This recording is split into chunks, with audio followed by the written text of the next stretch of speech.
Welcome to the OK Let's Learn podcast. This is two podcasts in one where we dive into tons of interesting topics, and another where we dive into tons of interesting books and stories.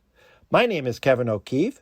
So today, let's learn and read and appreciate another book in our series of the OK Book Club. This book that we'll talk about today is called Monster and Boy by Hannah Barnaby, and it's illustrated by Anusha Syed. I believe that's the correct pronunciation. Please forgive me if it's wrong, but I think I got it right. This book was published in 2020, and hey, it's very similar to The Skull by John Clausen in a previous episode that I had done. And when I say it's similar, it's small, it's a chapter book, but no, it's a picture book. It's only 125 pages. It's geared really to the younger ages, second, third grade tops. But hey, I'm 64. I read it. I enjoyed it. Again, these OK Book Club series of episodes is all about finding great books, reading them, and then coming back here to this particular episode and listening to my commentary, listening to what I liked about the book, what I didn't like. This, number one, you have to do before you continue. Go out and get this book through Amazon, Barnes & Noble, your local library. This is the first in a 3-book series. The second book is Monster and Boy, Monster's First Day of School. And the third book is The Sisters' Surprise. Each of them were issued like a year later, 2021, 2022. So like I said, pause this, stop this, go and read the book, enjoy it, and then come back here and let me know your thoughts because, hey, these are only my opinions. But I will tell you, why did I pick up this book off the shelf? Because in my case, our daughter, one of her favorite books, and I still have it on video, not only was it one of her favorite picture books, but I videotaped her reading this book, and it was the first book that she ever read aloud. And, what was the name of the book? There's a Monster Under My Bed by James Howe. This book, go and get it. If you haven't got it as a part of your library, it's been out there for years.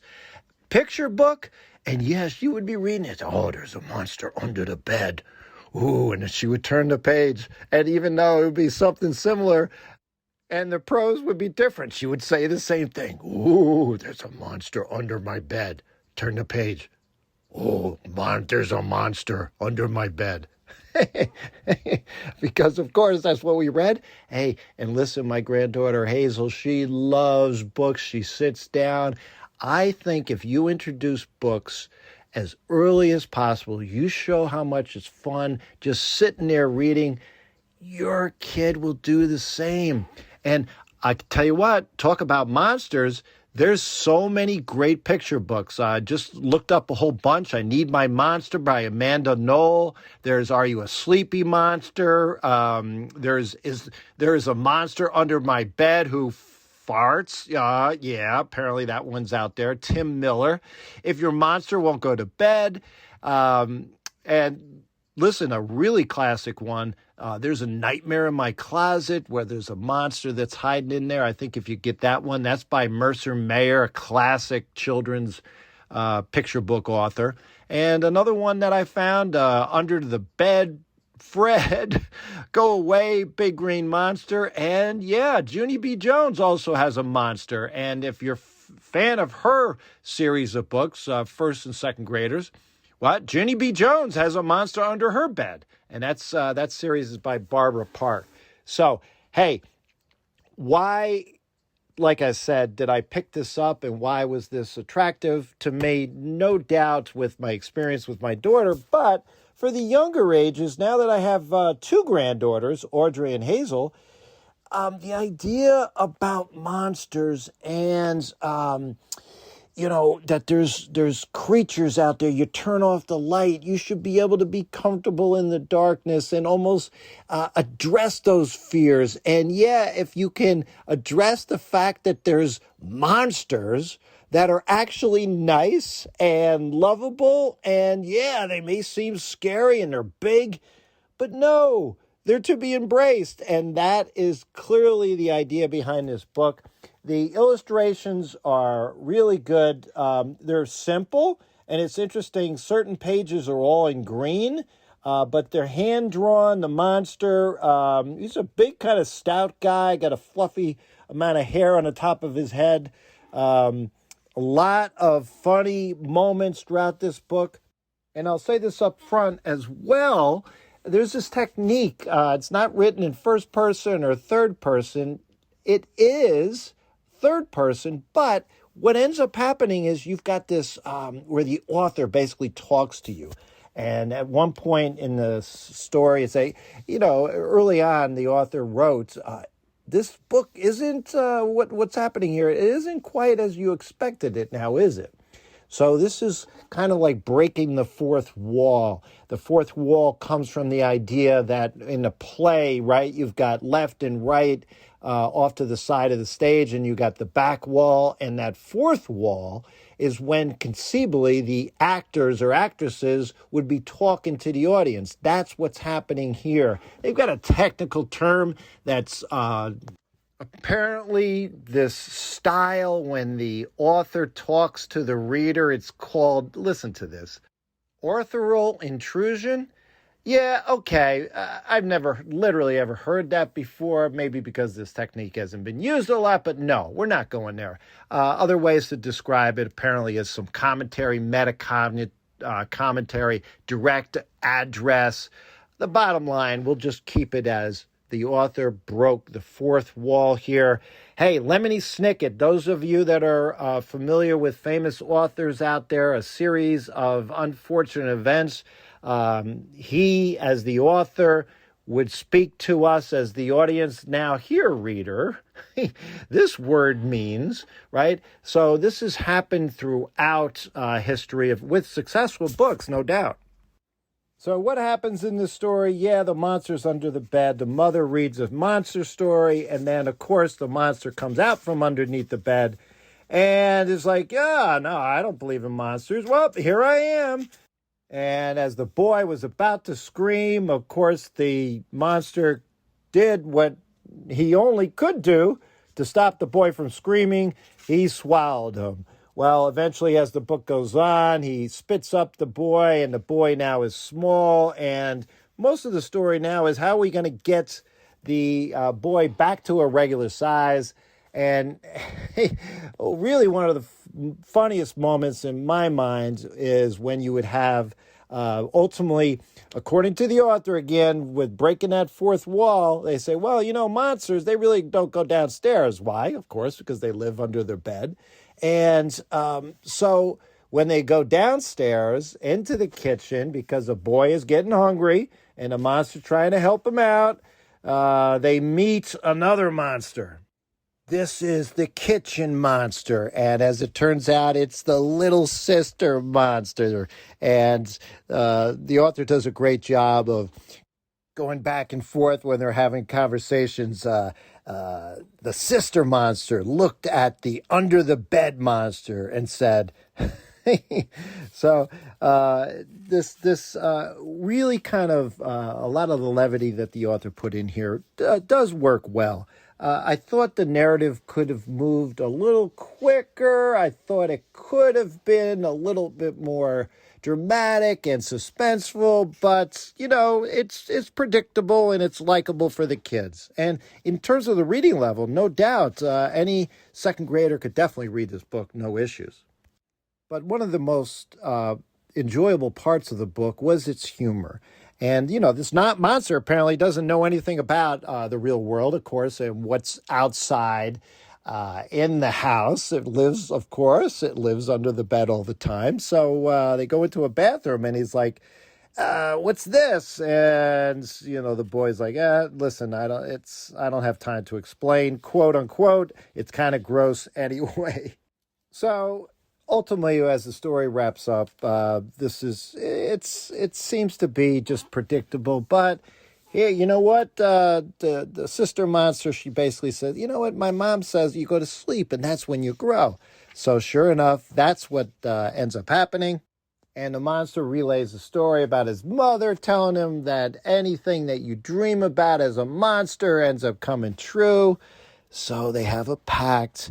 It's a nice little kind of, I felt in this little story, I felt myself getting a little emotional as they go upstairs. The monster's taking care of him, and he doesn't want this to end. And what he basically says is, hey, you know what, tell me a story. And as we go to sleep, and I'll dream that story. And obviously what he's doing is dreaming that he wants him to grow back to be his regular self and go back to everything being what it is. And he's hoping, that this dream is not about it being not a reality. He wants the boy to continue, right? So he tells him the story, and the story is about, clearly, you can infer, he tells the whole story, and the end of the story, you got to believe, even though the author doesn't tell you this, at the end of the story, I go back to being my normal self, and the monster goes back under the bed. But as they're talking about this, the monster says, well, wait a minute, all the stories, they don't always have happy endings, do they? Well, yeah, they do in this case, right? So the end I liked, but I didn't like, and I want to say that at the very end, they begin the story, quote, once there was a monster who loved a boy. That's the story the boy is telling the monster as they're underneath the bed. And it says the end, but then it's all in green. I tried to figure out why some pages were in green. I really couldn't tell, but I will tell you this. At the end of the book, it's all green. And do I like this? Interesting. The author breaks down that fourth wall again. Quote, you didn't think this was really the end, did you? It's funny. Talk about another monster book. I just had a connection with, there's a monster at the end of the book, Sesame Street. I think a lot of you may remember that particular book, Grover, right? Don't turn the pages, because there's a monster back here. I don't want to see the monster. But so this works, in my opinion, but it really doesn't work. What doesn't work about it, at least for me, it just seems to kind of, again, this fourth wall just seems a little cheesy. It kind of wraps it up with really this book just being about the author talking to us, and it really doesn't have that emotional impact that I think it could have if the author's not talking to us. But what is the real ending, which I think really works well? They end up talking to each other, and the boy's like, yeah, so you really are real. And his mother had said, no, monsters are for real. And now he knows that they are, and they're good friends. And he's always going to be under that bed. And you know what? For a young age, this is all about, again, understanding that you gotta be comfortable with things that are scary. And this, no doubt, is shouting that lesson, that theme to the heavens, no doubt. And just a quick recap, best moment in the book, no doubt. I'll say when he swallowed him right from the beginning. Funny, it got me hooked. Another great moment certainly was going downstairs. You get that emotional, quick bonds that you're looking for with a simple picture book like this. But when you root for the character, when you got an emotional kind of impact and they're talking, getting to know each other, and then him the monster, going outside of his comfort zone and going down to get food for the boy, I thought that really worked. And no question, another great moment was meeting the sister monster. I didn't bring this up, but I think for my younger members of the audience, there's no question that I think a highlight for them would be, the little boy apparently gets thrown into mistakenly the toilets, and he ends up swimming in there. There's a lot of funny moments with that. The best illustration, I think on page 7, right from the beginning, when you got these simple illustrations when he ended up swallowing the boy. Then on page 74, I thought a great illustration was the sister monster when you're like coming up from behind her and she looks like a monster from behind, but no, it's her PJs, and she turns around the next page and there you see this cute little girl. Best character in the book, it's obvious. I mean, here again, there's only a few. When I say it's obvious, there's only a few, but of the three, I'll pick, no doubt, the monster. Does it deserve a sequel? Well, yeah, there is one, and I'm looking forward to reading the next two in the sequel, no doubt. A prequel? Yeah, of course, you could always do a prequel here, but I think this stands on its own. Even if it didn't have a sequel, it would be fine. The piece of memorabilia that you would want to take from the book, not really a lot here. There was this magnifying glass when he was trying to get something to make the boy bigger. I'll take that. And one more point about the illustrations throughout the book. My favorite were a few pages where the illustrator, Miss Syed, had literally just scoped out the entire room in so simplistic, whether it's a little duck on the floor or it's a little book on the shelf. Just really well done. Overall, I'll give the book a 7 out of 10. And yes, I'm moving to rating books out of 10. Listen, if I give it a 9, that's equivalent to a 4.5 out of 5 that I used to score the books with. But I hope you've enjoyed this commentary on the book Monster and Boy by Hannah Barnaby. Reach out to me at kevmok21@gmail.com. We are on YouTube. We are on Facebook. The links are in the show notes here. Always love the rating and reviews. Always love referrals to your friends that not only love the episodes on different topics, but also sharing great books that we can read together, we can comment together. And until next time, have fun and keep learning.